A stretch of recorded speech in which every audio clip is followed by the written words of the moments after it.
Hey everyone, welcome to The Balanced Sense, where we examine faith, culture, and politics from a Christian perspective.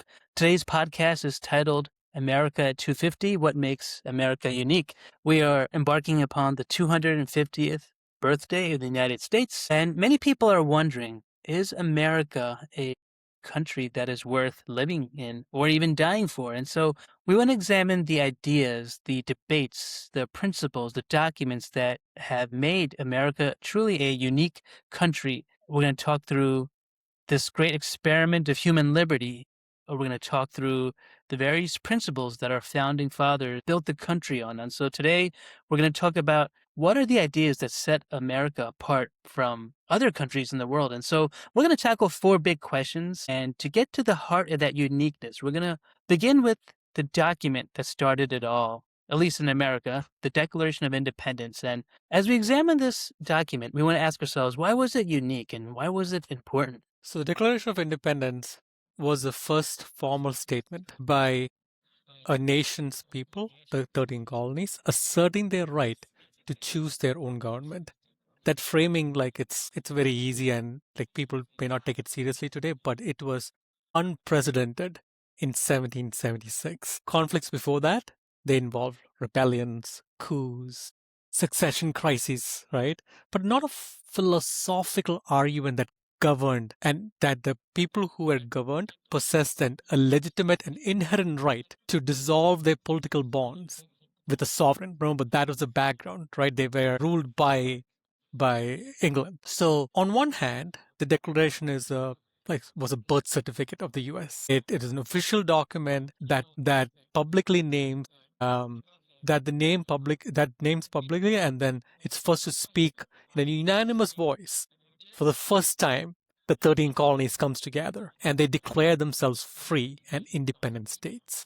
It is also like a diplomatic document directed at the powers of the earth, quote unquote, to secure their military and commercial support for the colonist cause against Great Britain.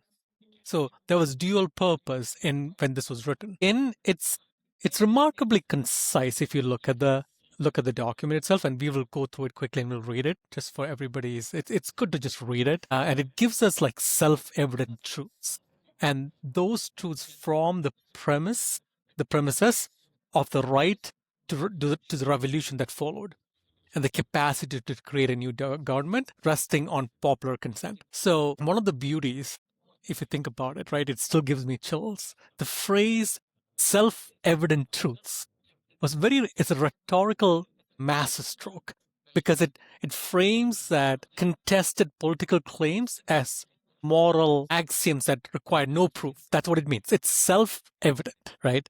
So just for context, before we go into the reading of the actual declaration, it was the first successful declaration of independence in world history. And this example has since inspired countless movements for independence and self-determination across the world. Like if you think about the 2 centuries, right?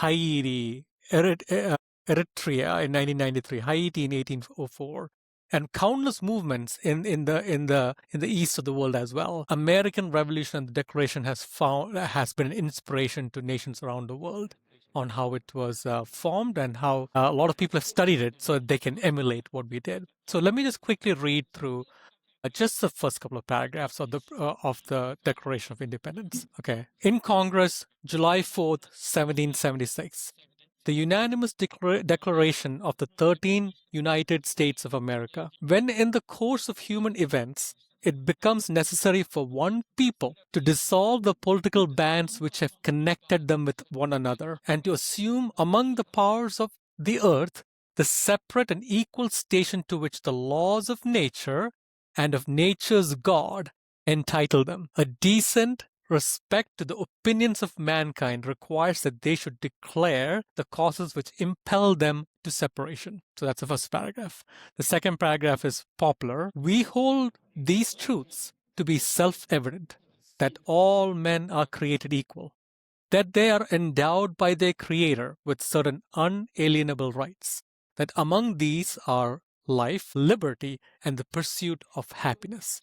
That to secure these rights, governments are instituted among men, deriving their just powers from the consent of the governed, that whenever any form of government becomes destructive to these ends, it is the right of the people to alter or to abolish it and to institute new government, laying its foundation on such principles and organizing its powers in such form as to them shall seem most likely to affect their safety and happiness. Prudence indeed will dictate that governments long established should not be changed for light and transient causes, and accordingly all experience hath shewn that mankind are more disposed to suffer, while evils are sufferable, than to right themselves by abolishing the forms to which they are accustomed. But when a long train of abuses and usurpations, pursuing invariably the same object, envisages to design to reduce them under absolute despotism, it is their right, it is their duty to throw off such government and provide new guards for their future security. Such has been the patient sufferance of these colonies, and such is now the necessity which constrains them to alter their former systems of government. The history of the present King of Great Britain is a history of repeated injuries and usurpations, all having in direct object the establishment of an absolute tyranny over these states. To prove this, let facts be submitted in a candid world. And then they go on to talk about all the grievances they had. But you see how it is very clear that they're talking about how the government must be elected and their powers are derived from the governed. That's where this phrase comes, right? It's a government that is for the people, of the people, and by the people. So, and you can also see how it lays off certain moral fundamental principles that like that's how it starts, right? It talks about everyone being created equal, and they are endowed by their creator with the rights that have been listed: life, liberty, and the pursuit of happiness. Now remember, this is not talking, I know there are people who criticize and be like, oh well, but the founders had slaves, and like that's hypocrisy. So I want to make sure that this was a principle to which we were saying this is the right way to live. This is the right way we have to form this society and this nation. And every year and every decade, we continue to aspire to the principles laid in this document.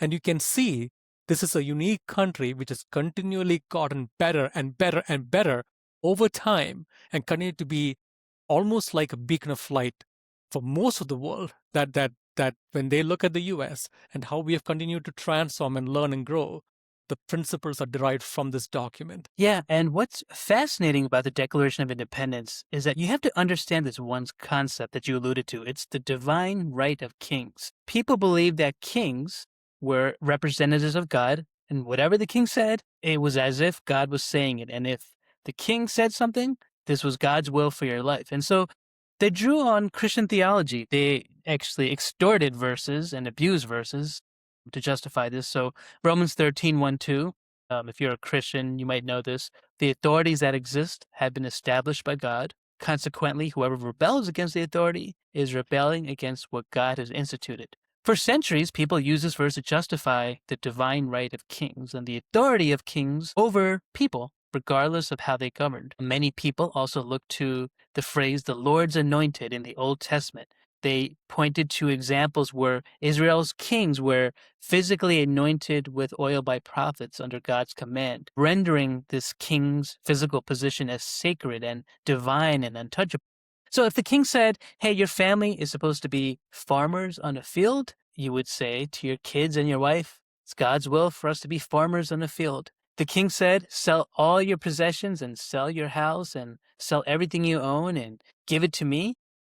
You know, you look at your kids and you look at your wife and say, well, it must be God's will for us to sell everything we have and give it away. The Declaration of Independence challenges this. Thomas Jefferson, when he wrote this, stood on the shoulders of a philosopher, John Locke, which many of you might know. Jefferson called him the greatest man ever, because he penned something called the Second Treatise of Government in 1689, which profoundly shaped these principles, which challenged the idea of the king being a representative of God. And so if you read the Declaration of Independence in that context, your mind will be absolutely blown because he argued for, as we read, life, liberty, and property, or as he later penned, the pursuit of happiness. He said that people have a right to pursue life. People have a right to pursue liberty. Even if the king says you don't, he challenged the Declaration of Independence, challenges that idea by saying, you do. You're an individual created in the image of God with the right to pursue those things. The Declaration also assumes a social contract that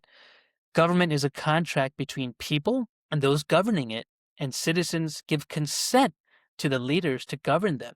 It's not that the kings or leaders derive their power from God and can do whatever they want. No, it's a contract between those being governed and leaders, and there must be equity and equality and liberty and justice in that contract. And so the Declaration of Independence, read in that context, it's fascinating. Now, the founders also drew upon many revolutionary figures and thinkers during the Enlightenment period. Montesquieu, who talked about the separation of powers, Rousseau, the social contract, Voltaire, individual freedoms. There were many classical roots. The founders didn't just sit in a room for 3 days and chat GPT the Constitution and the Declaration of Independence. They devoured ancient texts. They examined Roman society as a model and a warning for what to do and what not to do. They read the writings of Aristotle, Cicero, Polybius on how constitutions and articles should be balanced. They were avid readers that looked at what made societies prosper and what made societies fail, and they incorporated these principles into the founding documents. And so when you read these documents, there should be an appreciation of the amount of thought that went into the framework of the Constitution and the framework of the philosophical underpinning of the Declaration of Independence. And all this led to two governing bodies. One is the First Continental Congress, Second Continental Congress, and they wrestled through many different ideas. So to begin with, who were these governing bodies? What did they do? Why are they important to us today? So the First Continental Congress, they met in Philadelphia, September 1774. They had delegates from 12 colonies. Georgia was initially absent, triggered by many of the things that Great Britain at the time was doing. They coordinated resistance. They coordinated boycotts of goods. They coordinated plans to meet and asserted colonial rights as the colonies were forming and essentially becoming stronger. The Second Continental Congress convened in May 1775 after Lexington and Concord. This was one step above the First Continental Congress. They managed the Revolutionary War. They created the Continental Army, appointing George Washington as a commander. They issued paper money, conducted diplomacy with other countries, ultimately declared independence in 1776, and drafted the Articles of Confederation. Now, there were key issues they wrestled with, which in today's media we wrestle with right now. How do we find representation? They wrestled with the idea of small states and big states and how to create unity in diversity. They wrestled with the idea of funding and supplying a war, autonomy versus collective action. These are things we still talk about in the news today. How much right should a state have? How much right should the federal government have? These were issues that they wrestled with. Now, the product of all this was 10 years of essentially a very weak type of government governed under the Articles of Confederation. Now, here's why this is important. If you're going to appreciate the U.S. Constitution, U.S. history, the government as it exists today, you need to fully understand what it replaced. And it replaced the Articles of Confederation, which was ratified in 1781, but a very weak set of principles that was an attempt at a national framework that ultimately did not work well and failed. That was a prelude to the Constitution. Here are some key flaws. Number one, there was no power to tax. Congress could only request money from the states. It couldn't levy taxes itself. Second flaw, no executive branch. Now, if you're in the news today and you hate the president or you think the executive branch has too much control, we tried this once. We tried getting rid of the executive branch because the colonists at the time feared a strong central government. They feared a king. And so we tried this under the Articles of Confederation by removing the executive branch. The problem? Congress passed resolutions, but without enforcement power, they were often ignored. States acted independently. There was no real governance over these colonies after the war was won. No national judiciary. That was another key flaw of the Articles of Confederation. No federal courts. There was no consistent way to resolve disputes between states. If you're listening and you think the court system is just bloated and doesn't work and it grinds everything to a halt, we tried this before. We tried this experiment of getting rid of court system and it didn't work. it created chaos in interstate relations. Another weakness of the Articles of Confederation was inability to regulate commerce. A weak legislative structure. Each state had one vote in Congress, regardless of population or size. If you're mad today about the dual chambers in Congress between the Senate and the House and wondering why your state doesn't have as many representatives or as many senators, we tried this. We tried a system where each state had one vote, and it didn't work well. The Articles of Confederation also had weak military and foreign policy standing.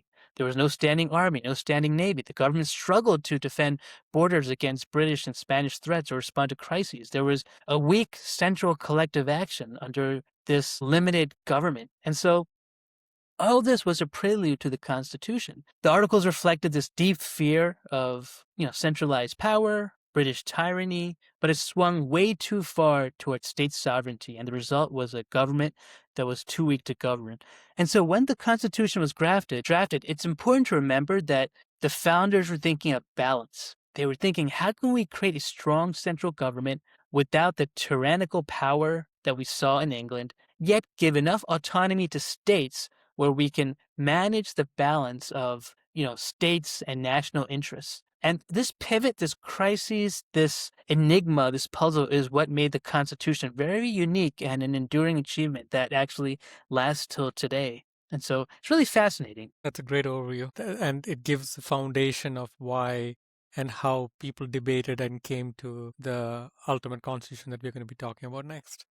Yeah, really fascinating to understand. And the byproduct of all that, as you mentioned, was the Constitution. We look at the Constitution, it's very unique for many different reasons. We're just touching the tip of the iceberg today. We're going to go into this more in future episodes. But many people look at the Constitution and say it's outdated, it's an ancient relic, it creates chaos, it's a mess. But why is it unique? Why is it a document that we should really admire and look up to? So the Constitution is organized into three parts. The first part is the preamble that describes the purpose of the document and the federal government. The second has the 7 articles, which establishes how the government is structured and how the Constitution can be changed and amended. The third is actually the amendments, the list of changes to the Constitution, and the first 10 of those amendments. So there are a total of 27 amendments, and the first 10 of them are called the Bill of Rights. Quickly, before we dive in, let me just read at least just the preamble to the Constitution itself, and you can see how it kind of connects back to the Declaration. So the preamble of the Constitution says, "We, the people of the United States, in order to form a more perfect union, establish justice, ensure domestic tranquility, provide for common defense, promote general welfare, and secure the blessings of liberty to ourselves and our posterity, do ordain and establish this Constitution for the United States of America." So that's the preamble to the Constitution. The first 3 articles, like I mentioned, establish the 3 branches of governments. You've got the first one talks about the legislative branch, which is Congress, right? So Congress has 2 parts. We know it's the Senate and the House. The second article talks about the executive branch, which is led by the president. And the third one is the judicial branch, which is our federal court system. And then there is a system, and we will go into these details later, but there's a system of checks and balances between these 3 branches of government that prevents any one of these separate parts from becoming overly dominant, right? So the Article 1 assigns lawmaking to Congress. Congress makes the law, and Congress is divided into the House and the Senate, right? And each of them have different range of representatives. So if you just quickly, right, the Senate has equal representation coming from every state. So every state has 2 senators. Okay, so that's the Senate. And the Senate also has a longer tenure. So people who get voted in have a 6-year tenure in the Senate. So that's the Senate. Then you have got the House of Representatives. The House of Representatives is proportional to the number of people in the state, which is determined by census that goes out every decade, right? So there is 2000, 2010, 2020, etc., etc. Based on that census data, you have got representation being finalized. So say today we have 435 representatives across the US. And the bigger the state, the more representatives you have. So the House of Representatives has a 2-year tenure, which is interesting. So the way it works is the way the founders, again, this was a lot of debate, guys. It is not something where, wow, they just came to this magic bullet and formula and just ran with it. There was a lot of debate in terms of like, how do you balance it? How do you make sure that the smaller state doesn't get completely like outgunned, right, by a big state and the voice that it gets? How do you balance out? But if you give everybody the same number of votes, that means a smaller state, which has, say, 10,000 people, can dominate the discussion of 40 million people in another state. So that's not fair either. So that's why these two houses.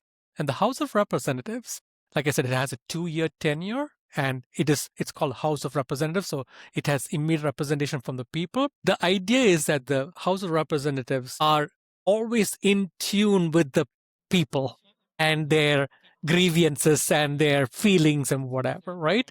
Because they have to go back and get their vote again in the next election. The Senate, on the other hand, this is the one where every state has two senators. They have a 6-year tenure. So once they're elected, they're kind of a little more immune to the ups and downs every year, every month, right? Because they only have to go and seek re-election once in 6 years. So anyway, that's the legislative branch, the House and the Senate. And I just love the beauty of how it's designed in a way that is well balanced. And there are things it has to go through both the houses.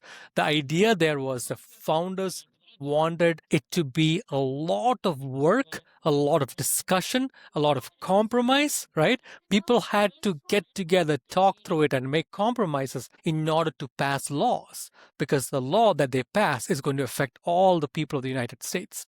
So that is the idea. So that's the legislative branch. It is the lawmaking branch of the United States, and it's also considered to be like every branch.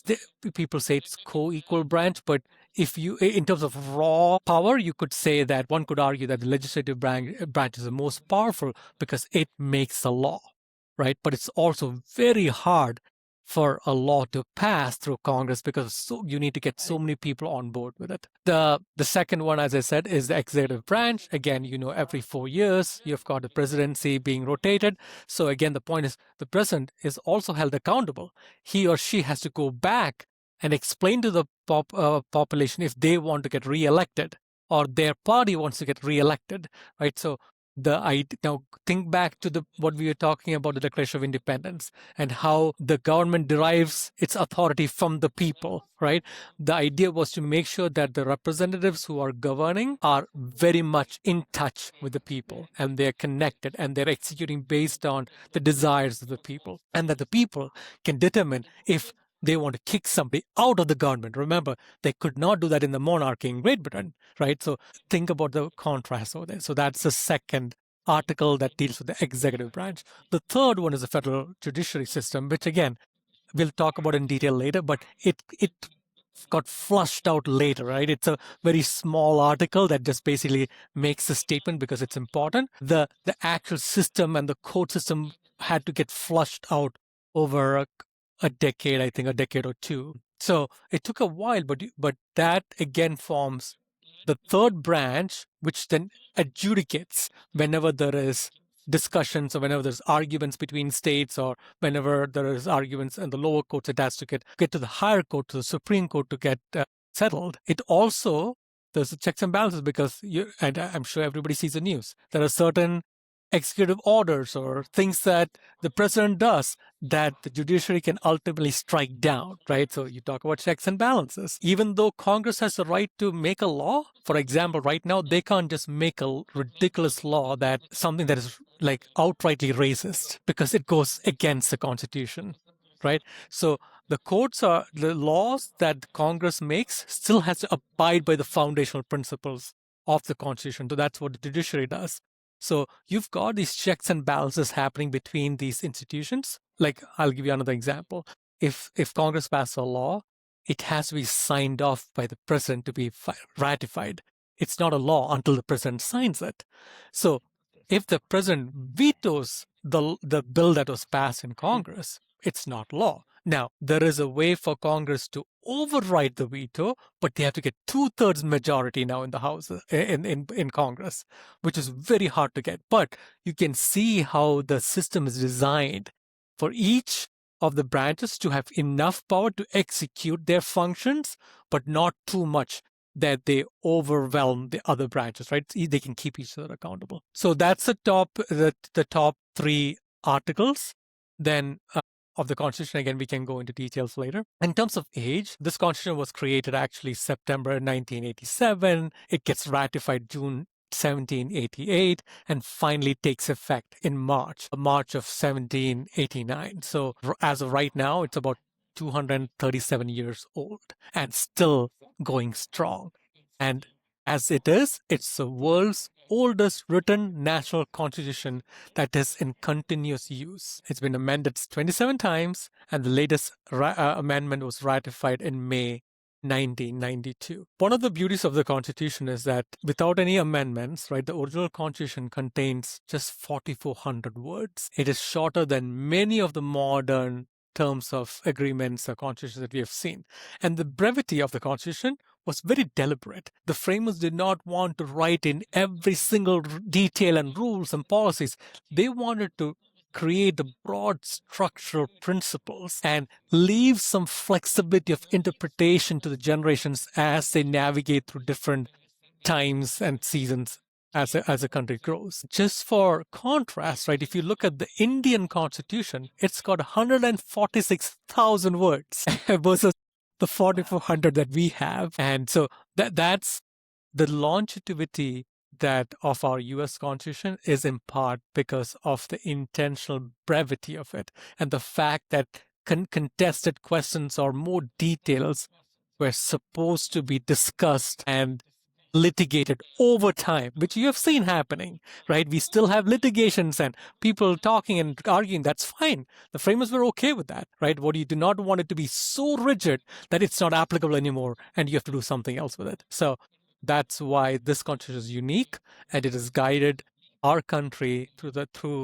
last 237 years and many more. Yeah, one thing I love about the Constitution, and we'll talk about this in more other episodes, is this system of federalism, right? You have your national government, but you have rights that are given to states. And as you grow older, I think you appreciate this more because you realize that there are issues that people are very divisive over. Gender, marriage, it could even be how government is run. Socialism is big now, right?